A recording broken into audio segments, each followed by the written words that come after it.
Let's start a new topic. Janani Suraksha Yojana JSY क्या है ये और किस मिनिस्ट्री की है? किस मिनिस्ट्री की स्कीम है ये याद रखना बड़ा ज़रूरी होता है, बहुत इंपॉर्टेंट होता है। It is a scheme of ministry of health and family welfare. Ministry of health और फैमिली वेलफेयर की ये स्कीम है। इट वाज लॉन्च्ड ऑन 12 अप्रैल 2005। 12 अप्रैल 2005 से ये लॉन्च की गई थी।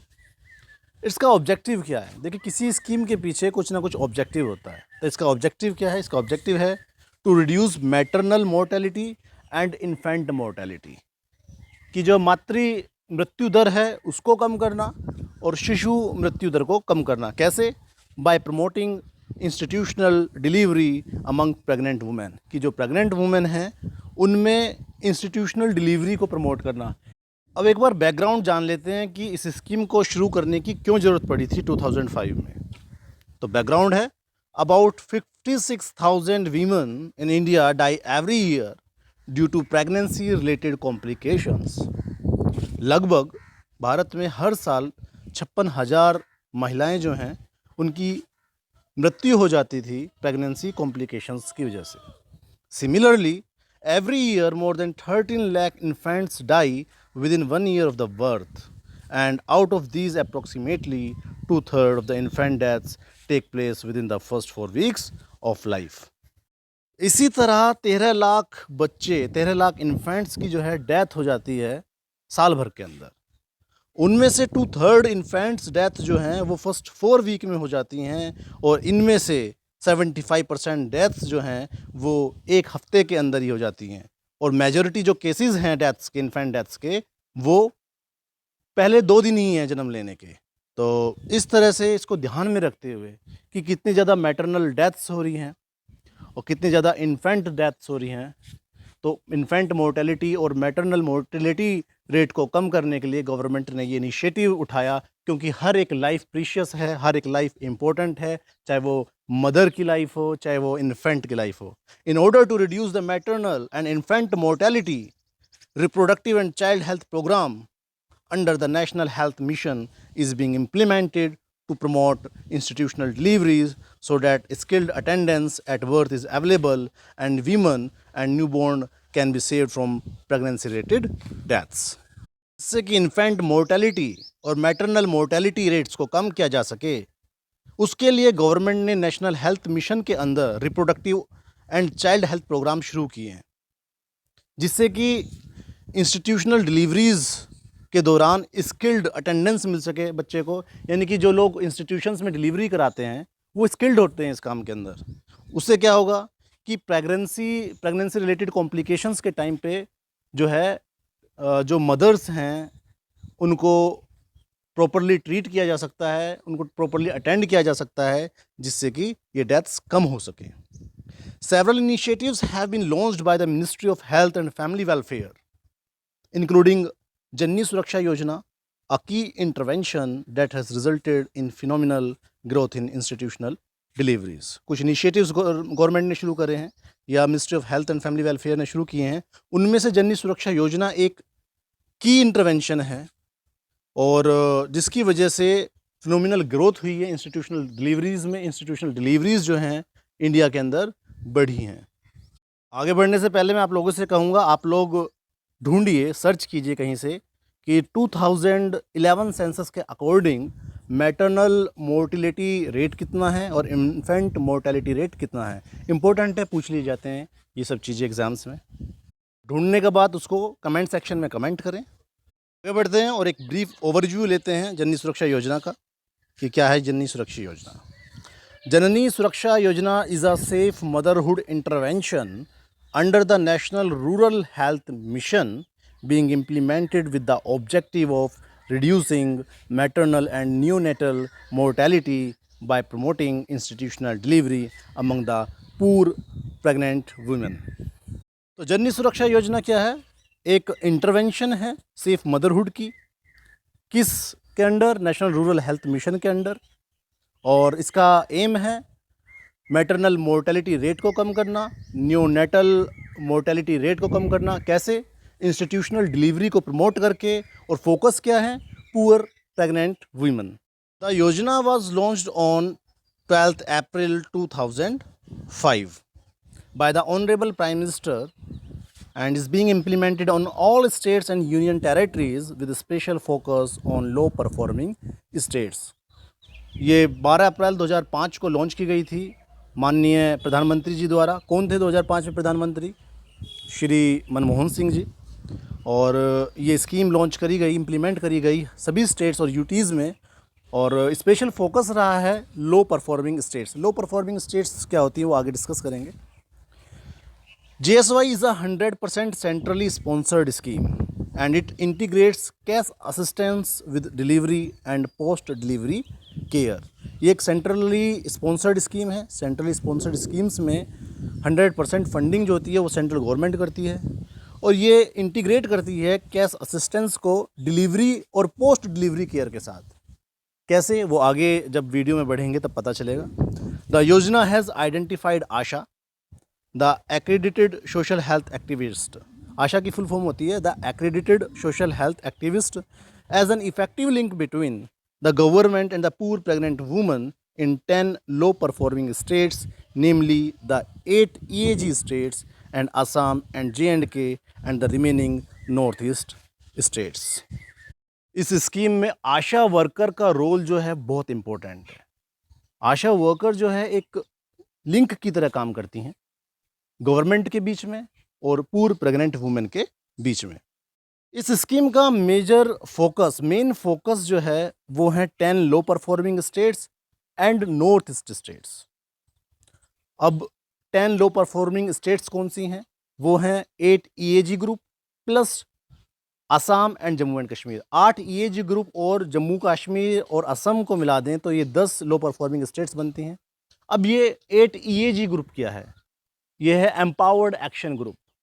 जो स्टेट्स सोशो इकोनॉमिक रूप से बैकवर्ड हैं और जहाँ पे इन्फेंट मोर्टेलिटी रेट और मैटरनल मोर्टेलिटी रेट जो है वो बहुत ज़्यादा है, उन स्टेट्स के ग्रुप को बोलते हैं एम्पावर्ड एक्शन ग्रुप। इनकी संख्या 8 है। याद करने का तरीका, के अंदर जो बाइफर्केशन हुआ था स्टेट्स का उनको याद कर लीजिए। 6 स्टेट वहाँ से मिल जाएंगी।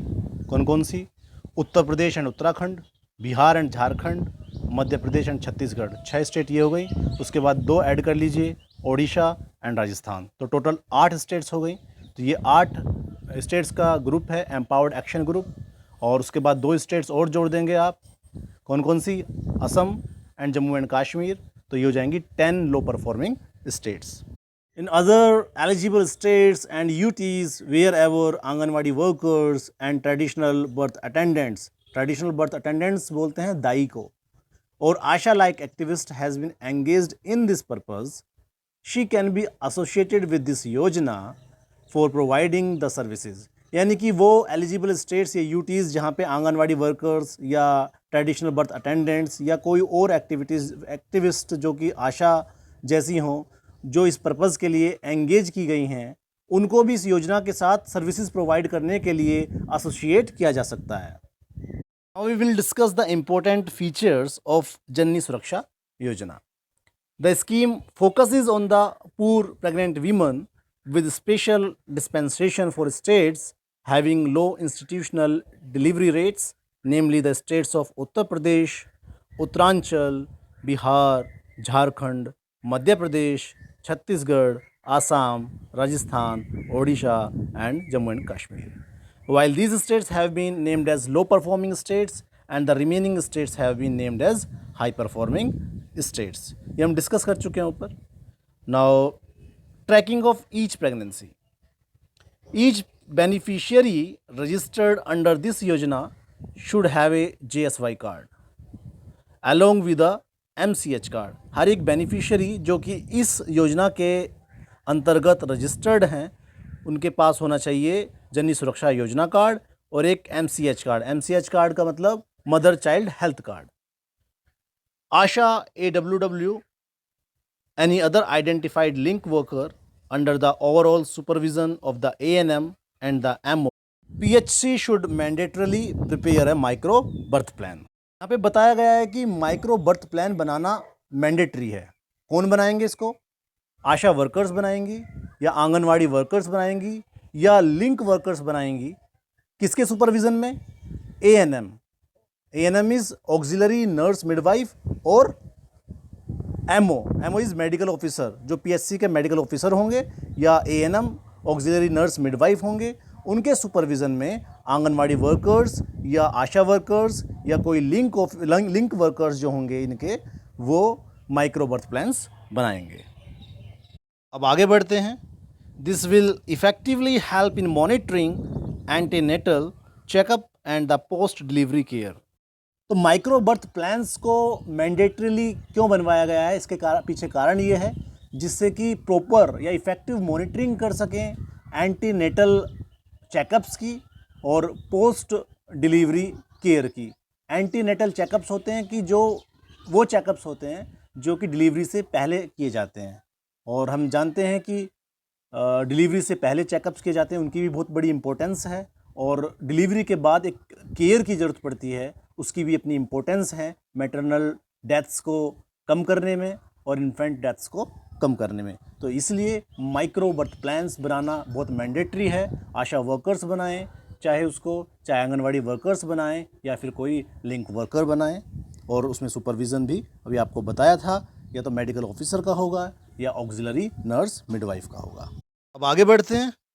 Exclusion criteria of age of mother as 19 years or above and up to 2 children only for home and institutional deliveries under the JSY have been removed, and eligible mothers are entitled to JSY benefit regardless of any age and any number of children.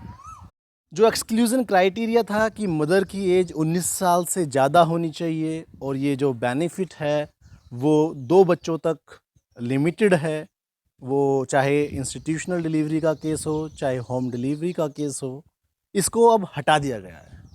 अब ये benefit जो है उस हर महिला को मिलेगा जो eligible है, उनकी चाहे कोई भी एज हो और चाहे कितने भी बच्चे हों। अब आगे है, BPL pregnant women who prefer to deliver at home are entitled to a cash assistance of ₹500 per delivery regardless of age of women and the number of children. अगर BPL प्रेग्नेंट वुमेन यानी कि below poverty line condition है यहाँ पे, कि जो pregnant women है यदि BPL कैटेगरी से हैं और वो प्रीफर करती हैं कि डिलीवरी जो है वो घर पे हो, तो उनको जो एंटाइटलमेंट होगा कैश असिस्टेंस का वो 500 रुपये का होगा पर डिलीवरी। यहाँ पे एज और नंबर ऑफ़ चिल्ड्रन का कोई क्राइटेरिया नहीं है। Next is the Yojana enables the states and UTs to hire the services of a private specialist to conduct cesarean section or for the management of obstetric complications in the public health facilities where government specialists are not in place.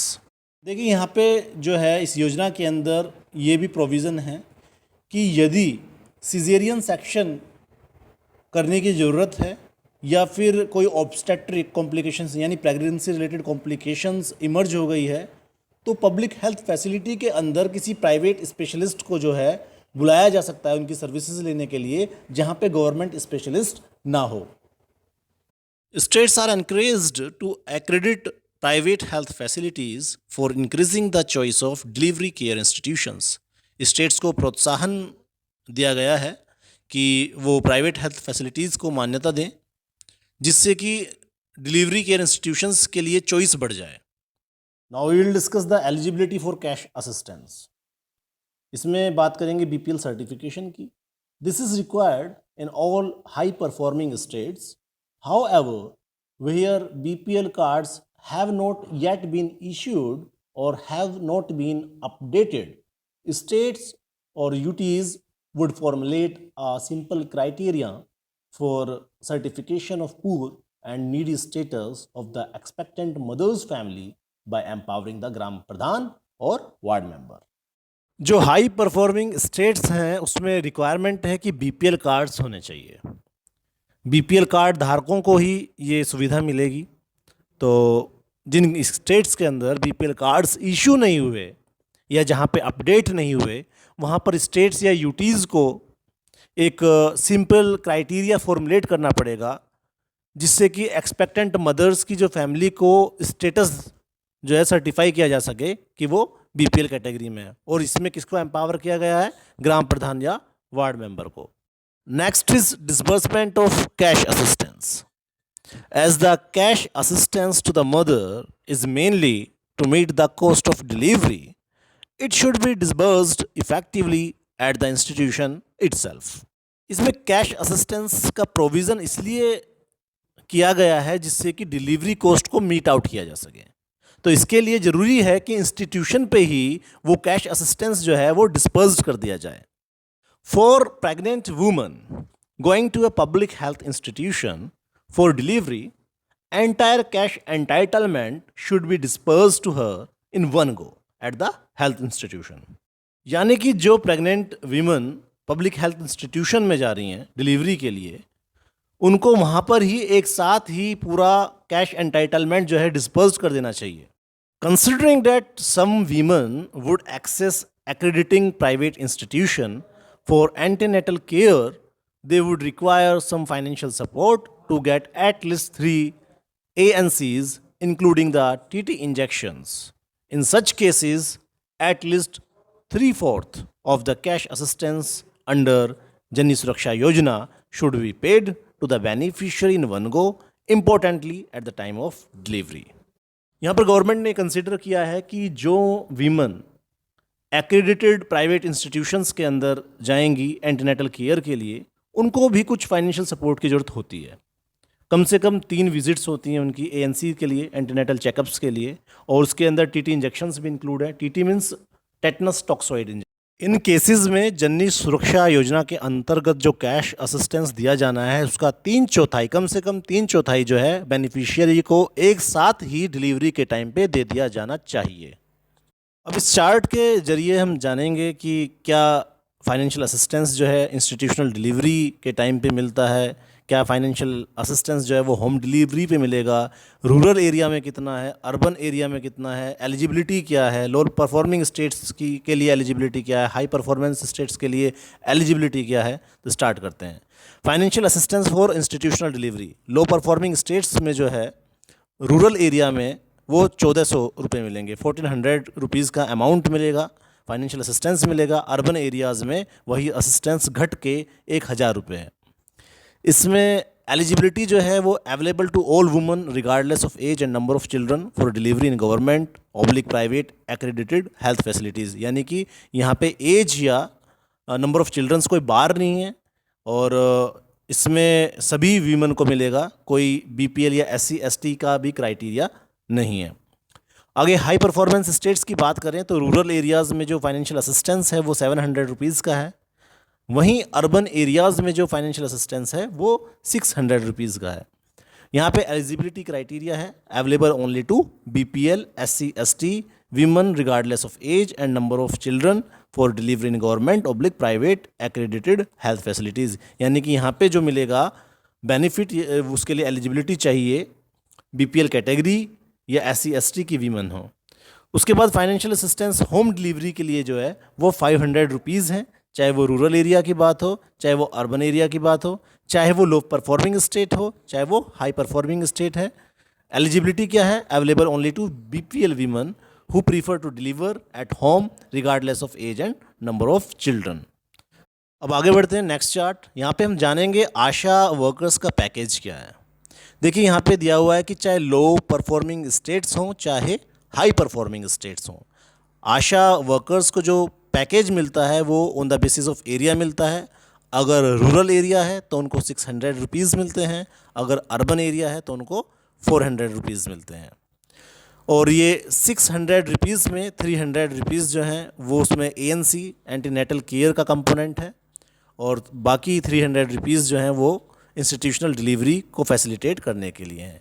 Similarly जो 400 rupees हैं उसमें 200 rupees जो हैं वो ANC component है, और remaining 200 rupees जो हैं वो इंस्टीट्यूशनल डिलीवरी को फैसिलिटेट करने के लिए है। तो जननी सुरक्षा योजना में बस इतना ही। Thanks for the watching. If you like the video then like it, share it, subscribe it and press the bell icon for getting more updates. जय हिंद। Let's start.